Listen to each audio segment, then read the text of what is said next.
Welcome to Mighty Married Moms. Join us at our kitchen table twice a week as the Mighty Married Moms, Debbie, Linda, Wendy, invite spectacular guests to weigh in on staying sexy, vibrant, and healthy, building marriages with soul-satisfying connection, raising happy, healthy, successful kids. Conversations with Mighty Married Moms will bring you closer to the life you really want. Episode 47. Hi everyone, welcome back to Mighty Married Moms. Today we have the distinct privilege of being able to introduce to you Nicole Zangara, who is the author of the book Surviving Female Friendships, the Good, the Bad, and the Ugly. Oh my. I know. Yeah. I saw that title of that book and I was really intrigued. So Nicole has a Bachelor of Arts from American University in Washington, D.C., and a Master of Social Work from Washington University in St. Louis. A licensed clinical social worker, she provides psychotherapy to people of all ages and backgrounds. In addition, Nicole grew up in Massachusetts, yay, but now calls Arizona home, oh well, where she enjoys spending time with family and friends. And her website is survivingfemalefriendships.blogspot.com. Nicole, welcome. We're happy to have you with us today. Thank you for having me. Yeah, this is great. So what can you tell us a little bit about your background that brought you to writing this book? Give us a little history here. Yeah, being a therapist, you hear a lot of people talk about their friendship experiences. Plus, having my own friendship experiences, I thought there was a need to write this book. There was a need to share my stories as well as other women's stories and really just open up that discussion. And so, you know, we've all been there. We've all had bizarre friendship experiences where we've stopped talking to somebody, they've stopped talking to us, not really knowing why. As we get older, it gets harder. And I think that a lot of women are ashamed to talk about, you know, those experiences. So I really just wanted, like I said, to open up that discussion. Well, that's perfect. I mean, that's why we're here, is to bring to light issues that, you know, women are thinking about, and sometimes they talk about it and sometimes they're afraid to talk about it. Right. So this is perfect. This is perfect. Yeah, I really appreciated hearing about it because it reminded me of some pain, to be honest with you. When I saw the book and read a little bit of it, and I've tapped into your blog, I was reminded of some painful transitions in my life where it was just really hurtful and painful, and I'm going to get teary-eyed, or a friend that's passed away. Yeah. That was very close to me. You know, it's a huge hole. It's a huge hole. Yeah.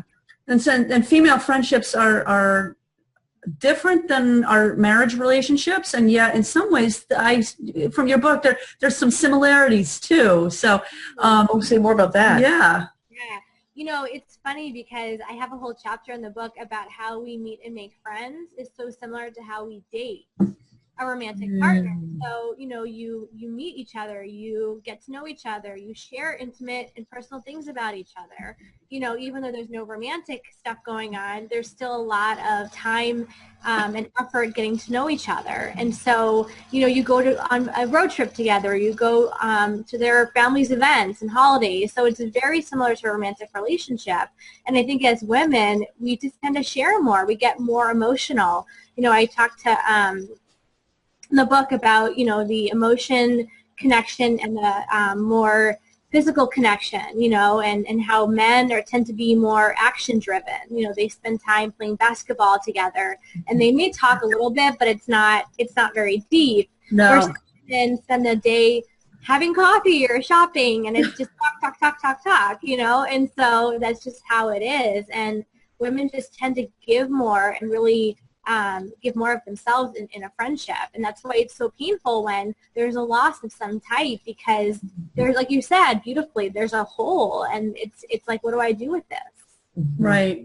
Yeah, I'm thinking of a personal anecdote. I was chaperoning our church youth group on our mission trip just a couple of weeks ago, and it's a tradition because it's the end of the year and everything, and it's a tradition for the kids to kind of break up, and the boys are in their area and the girls are in their area, and so it's girl talk, and then the boys do some activity, and so it starts young. I mean, it starts when they're teenagers. The girls stay up and talk, and the boys, I don't even know what the heck they were playing. They were playing some activity where they didn't have to talk too much, right? And they did actually get together. There were only a handful of boys, and there were a bunch more girls. So they did eventually get together late at night, and I think the girls like corralled them, and they all talked. But there's a difference. Actually, that just reminds me that I had this. Really, for me, it was an amazing experience because I'm raising two boys. I haven't fully raised them; they're teenagers.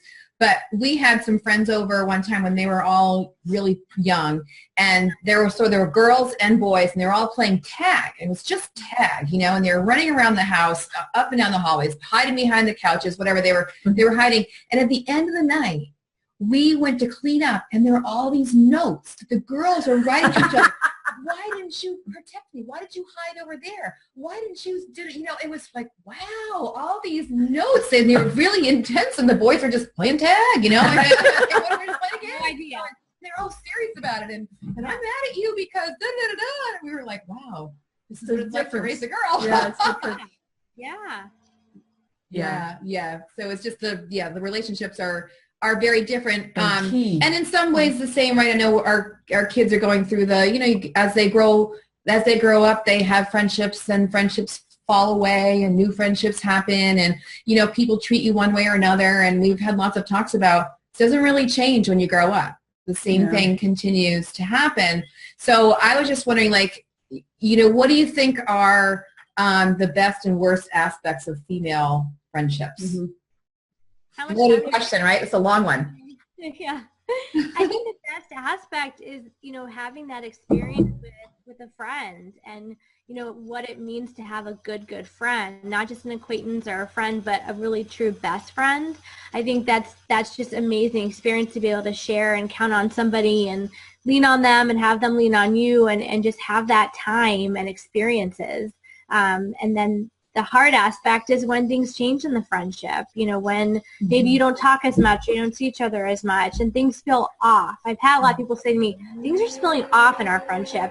That's hard because it's ebbing and flowing, and things are changing, and you're going through a different transition, a job loss, or a different job, or marriage, or a divorce, and it's a lot going on. And so I think if we don't feel like we're on the same page with a friend, we just feel like, okay, who do I talk to? Where do I go? Who do I lean on? So I think not having that support sometimes can be really traumatic. Mm-hmm. Does anybody else? I define a friend as somebody that if my car were on fire at 3 a.m., I wouldn't hesitate to call that person and say, I need help. That's my definition of a friend. Mm-hmm. And it could be a family member, a male or a female, but what's your definition of friendship? Or a description, I think it's somebody who you would trust some personal information with. It's more than just having a superficial conversation. I think trusting with certain things that happen in your life or how you feel, and just that trust and respect is there versus somebody else who you may doubt. Where if I tell them this, will it stay here? Will it go somewhere else? Right. Yeah. Right. Yeah. Right, that's important. I think what I love about my female friends to me are like my sisters, really. They're an extension of my family. They're not just friends. And the thing I love about women with women is that we're more physical. We hug a lot. We could even walk and hold hands, or, hold hands while you're talking about something serious. And I think culturally it's acceptable, and that's okay to do, and it's okay for women to do it. Not so culturally accepted for men. No. And I think that's too bad, because that's one thing I really enjoy about female friendship. Yeah. I mean, if you see two women walking down the street, some people don't even blink an eye, but if you saw two men walking down the street holding hands, that's just a whole different ballgame, which is totally mixed messages and, contradicting all that. But yeah, I think women are much more socially appropriate to hug, or, all that stuff. It's interesting. Right. Yeah. It is interesting. It is interesting. What's been your longest friendship that you've experienced? Well, I would have to say in my adult life, it would have to be my friend from graduate school. So I met her around 2006. Is that right? 2006? And so we just kept in touch. We don't live in the same area. So it takes a lot of phone calls, emails, text messages, and we just continue the friendship. And so even though it's long distance, it's really hard, but to me, I wouldn't have it any other way, because I mean the friendship is so stable. Right. It's like a lifeline. Yeah. Yeah. Yeah. Yeah. So here's a question. We talked a little bit about how society views male and female friendships.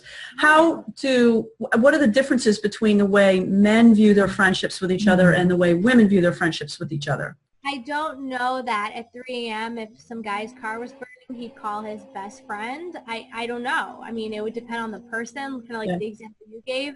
You know, I think women really view their friend as a major someone just to lean on and get support from. You know, you don't really see a lot of men calling up their best buddies at 4 a.m. and venting about a bad experience they had that day. You know, so I think men kind of use their friendships as more, you know, let's spend time together, let's see each other, let's hang out, let's grab a beer, whatever it is, versus let's actually get to know each other better. It amazes me how a lot of men, and this is kind of stereotypical to say this, but they don't really know their other male friends as well. It's kind of, they know them, but it's not like, could they tell you something that happened from the childhood, or could they really go into depth about their friend, versus we're like, well, let me tell you everything that's happened to me and make sure you know everything and I know everything about you. And it's just very different. We dive into our past. We share a lot more. So I think it has a different quality to it. You know what I'm hearing inside that? I'm hearing processing. I think women process their life events with one another. Like she said, my boss said this. What would you think if somebody said that to you? Like that we bounce things off of one another to kind of get another view or another kind of round out our own experiences reflected in our conversations with our friends, I think. Right. Yeah. Absolutely. Yeah. Yeah. Yeah, that's true.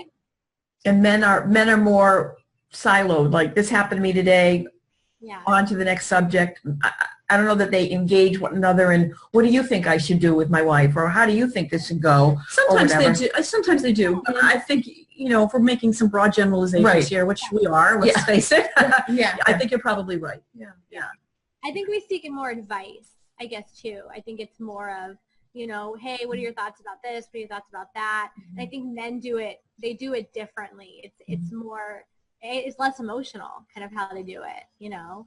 So I think you're right. I think we are generalizing, but I think it's kind of what I see most of it is that men just tend not to, they're not going to call up their friend at 4 a.m. and, you know, vent about their day. It's Right. I went to a women's weekend last summer, and one of the takeaways from that was, it's interesting. I don't think I've ever told my friends, Mighty and Mom over here, I don't think I've ever told them this, but part of our tagline is that we gather around the kitchen table a couple times a week, which is really the dining room, but that's okay, to have these conversations. And that was actually directly from this women's weekend that I went away on, which talked about the fact that the facilitator said, do you remember, you probably don't remember, you're that much younger, but these two will remember, Lucy and Ethel would sit around with a cup of coffee and maybe a cigarette and talk about life. Yeah. And the facilitator's point was that kitchen table conversations where you just sit there and there are only 6 words that you need.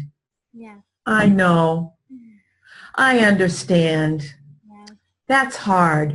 That's it. That's it. That's it. That's it. And we feed one another, and we're there for one another. We witness one another's stuff across the kitchen table. And he just really, this facilitator really fostered that is an art or a scenario that's losing traction in our current fast-paced society. Maybe it's not so fast-paced out in Arizona. I don't know. But here in New England, things are, you know, chugging along and fast, and that women really need that time to sit there and say, I know, I understand. That's hard. Technology, I think that's what's being lost is when we're texting and emailing, we're not getting that emotional sympathy or empathy from our friends. It's more of, I understand, smiley face, you know, sad face. LOL. Yeah, really right. Seeing that person and getting that physical reaction. So I agree that that's so important, but I think with technology, it's getting lost. Right. On the other hand, who uses Facebook more than anybody else? Women. Of Yeah. course, Yeah. because that's how we connect. Oh my gosh, don't take away my connection, right? Right. Right. Well, and as you said, staying in touch with your friends that are dear to you that are not close by, it is wonderful to have social media. I mean, I'm still very close to friends that I went to grade school and high school with. And I grew up in a really small town. So, it was, I think that certainly fosters it as well. But, I've had the fortunate experience to have a really dear friend of mine. She's been a friend, my whole life. And her daughter and my son are going to the same high school together, a private school. And it's just been, it feels like no time has passed. And that's one thing I find with my friendships, when they're really tight, good, beautiful friendships, you could have years go by and then you get together and it's like, oh my gosh, it was like yesterday we were, talking. Right. There's something very core down deep that time doesn't affect in a negative way. Yeah. Yeah. Except the wrinkles, I guess, show up, but you wouldn't know about that, Nicole. We don't see each other's wrinkles. Nicole, you've as a social worker and everything, you've seen kids in a lot of different situations. I'd be interested to know some of your observations and perceptions in terms of how kids relate to each other, and if there's anything that you think that the adults in their lives could know in order to help them facilitate better friendships. That's a great question. I do hear a lot of kids and teenagers talk about their friendship experiences, and one thing I'm kind of hearing more and more is a lot of bullying going on, which we talked about. And girls can be, and again, we're being very stereotypical here, but girls can be so harsh to each other. Yes. And so I'm hearing a lot of girls that I see, and I'm just seeing these people in my office. I'm not seeing everyone out there, but this idea that people who have these horrible experiences tend to change schools. They do online schooling. I mean, it's drastic what they do because the cliques or the girls there are just they're so cruel. And so I don't know. I think parents could do a better job about teaching and modeling healthy relationships and respect and, all this stuff, because that's horrible to hear that's happening at that young of an age where someone's deciding to change a whole school because of their experiences. So I've kind of heard some negative stuff that I think, wow, that's just really hard. Yeah. Right. Give us some tips. What would you tell parents? I would tell parents to be, well, first of all, to talk about, and anything that your child's going through, or, just open up that discussion, but model healthy friendships. When your friends are over, hopefully you're doing healthy things and you're doing positive things, and, do that with your children. Go and volunteer together, or, do something where you're doing something positive and effective. So I think it's more of it's how you treat somebody, and your child's going to see that. And so if you're, yelling at your friends, or there's a lot of chaos and drama in the friendship, it's going to be likely that your child's going to pick that up. So. Right. There was an article that was written out of Denmark, or published recently out of Denmark. I don't know if you heard about it, but about raising narcissists. Okay. Yeah. And did you hear about it? And yeah. So there's just this whole idea of over parenting. Is that the word that they use, or something, where you give out a little bit too much self-esteem.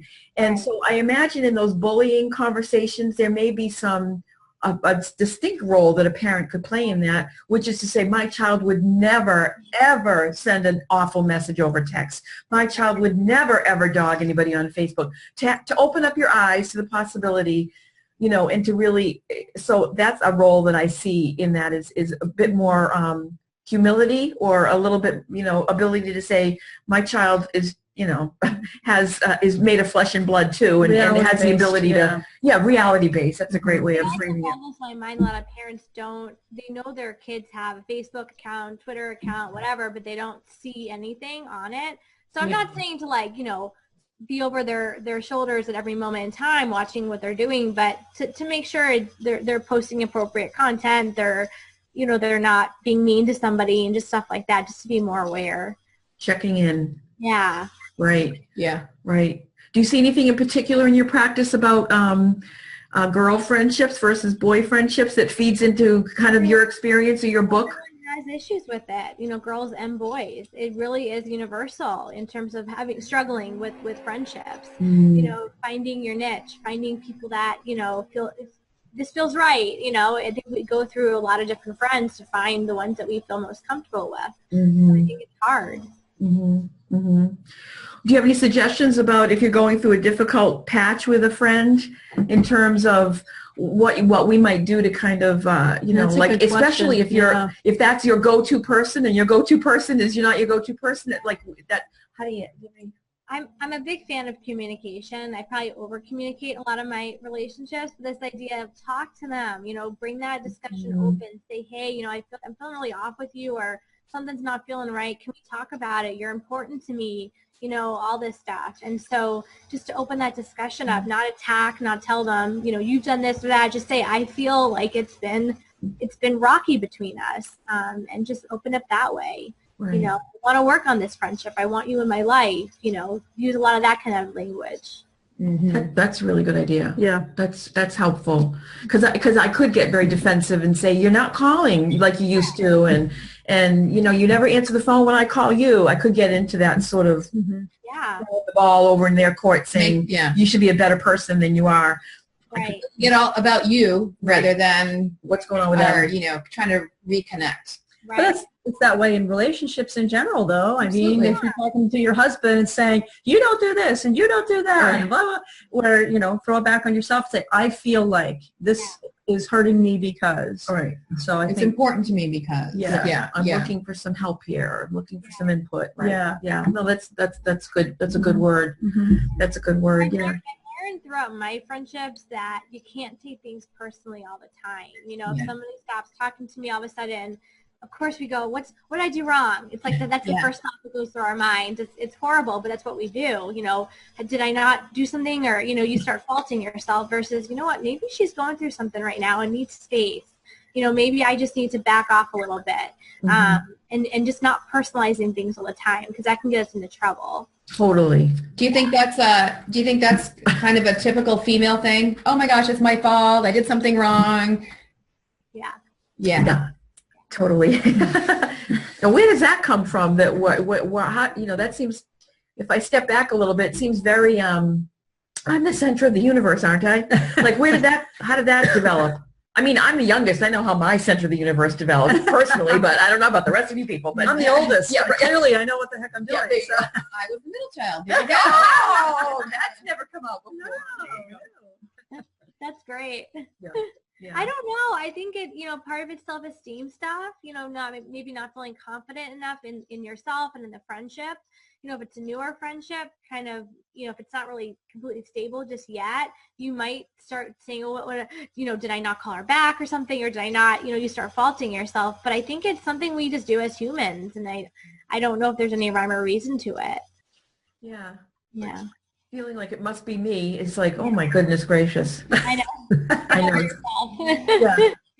It's kind of funny. That we go down that path. I had a friend one time that, I would try to be silly, like in a restaurant, a public place. I would, whatever I would do to just be silly. And she'd be like, stop doing that. Everybody's looking. I'm like, you think? And then I would kind of, a minute later, I'd say, did you see that guy, 3 booths away was picking his nose? And he'd be like, no. And I'd say, that's because it didn't happen. Yeah. Nobody's looking at you. We're not looking at them. I don't know what's going on with anybody around me, but so kind of unpack that a little bit, like, really, when the whole restaurant isn't staring at this booth. Right. But what's that? Everyone gets very self-conscious. Yeah. I think it probably depends on your family of origin. Yeah. The other day we were at a conference last week, and I was staying in a hotel room with 2 other women, and one of the women was one of 7 kids, and she said, do you mind if I walk around naked? And I'm just gonna, if you're using the bathroom, I'm just gonna go in and use the shower, and if I need to use the commode while you're in the shower. I was like, no, that wouldn't work for me. She's like, really? Okay, well, I'm one of 7, and I was like, I'm glad she said something out loud, because so that's an interesting thing about female bonding, that she felt that she wasn't going to work for me. No. There we go with communication. Right. And I'm glad she was wise enough to bring that up.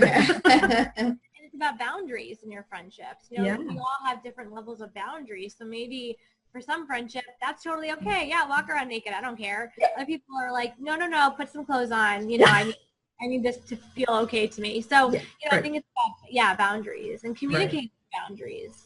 I like that. You know, it's important to have understand what the boundaries are in each individual relationship that you have, because they're all so different, right? Right. Yeah, exactly. And to trust that those boundaries are in place for a reason, as opposed to going, oh, come on, you're so uptight, I can't walk around naked. Yeah. I don't know if I'm uptight or not. It's going to be, you know, like I just don't want to deal with it. You know what I mean? Like I need to explain myself, but to just have that respect, and coming back to that concept of respect of the boundaries and not have to explain them. Yeah. Exactly. Yeah. Exactly. Yeah. Well, Nicole, this has been a really interesting conversation. I mean, there are all kinds of facets that we could look at, and there were tons of different facets that you have in your book as well. Every chapter had a different way of looking at friendships, and some great anecdotes from people that you talked to and your own personal experience. So if anybody's interested, again, it's called Surviving Female Friendships by Nicole Zangara. And Nicole, is there anything else that you want to just conclude with here, where people can find you, anything that you're working on right now? No, I mean, just check out the blog. I post about twice a month on different topics or articles and stuff like that, and just keep the conversation open. So feel free to drop a comment or email me. I have an email address on the blog, so that way you can contact me. That's great. Oh, that's good. Thank you so much. It's been fun. Yeah. Well, thank you, everybody, for being here with us today with Nicole Zangara, and we are the Mighty Married Moms, and we'll see you next time. Bye-bye. Thank you. Bye. Thank you, Nicole. Thank you for joining us for this episode of Mighty Married Moms. Tune in twice a week on Mondays and Thursdays to meet fascinating and inspiring guests who will help you create the life you've always wanted. You can find these episodes and special gifts just for you at mightymarriedmoms.com, as well as a link to our Facebook community, where we continue the conversation around the kitchen table. Please also help share the love by leaving a review on iTunes. We'll see you next time.